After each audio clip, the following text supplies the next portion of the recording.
How to fill an entire image with one layer. Oh, of course you can do that. However, one layer that's made up of multiple copies of that layer.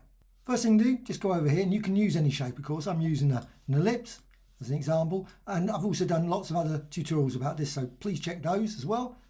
So I've got here filled with the gradient, but I need to convert it now. Layer and rasterize. Needs to be a pixel layer, just will not work well with the layer and duplicate linked. So just do duplicate linked. Now I've got a shortcut that I've created, so you can see there layer, Control 5 or Command 5. So I'm just going to quickly create some designs and fill the entire screen.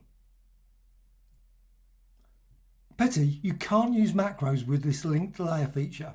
Don't know why, it doesn't work very well. However, once I've created this design, and you can see what I've done, I've actually rotated the design and scaled them so they're not all absolutely identical, though they're all the same shape or pixel layer based on that shape.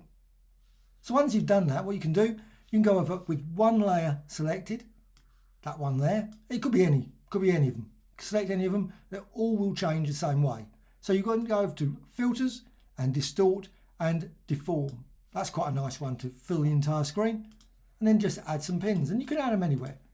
But relative to the design, you've got to work from that. And you can see what happens. It generally creates a really weird design. Sometimes it doesn't. Sometimes you get it and you think, well, it's not so great. But you can create all kinds of weird and wonderful distortions using deform.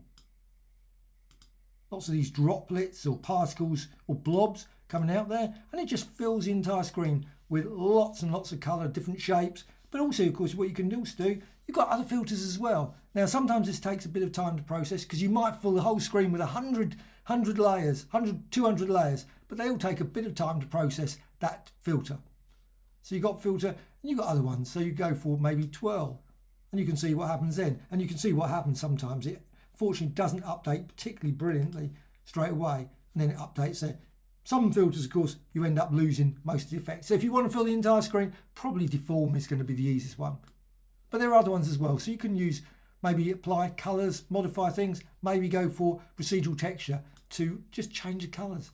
But you can also change the colours if you decide, you know what, I don't want that colour scheme. Well, what I can do, I can go to not layer. I quite often go to layer by accident. It's the select menu. Select selection from layer. Why that isn't in the layer menu would make more sense sometimes. However, there it is, just all selected now. So what you can do, you can recolor things, you can modify things, you can go to the gradient tool and just quickly add a gradient again or something like that. And then all of them will change, and you will notice there's a bit of slight imperfection around the edges there. But you can also go to over here, and I'm not going to have that selected now, select and deselect. You can go to effects and then go for maybe 3D.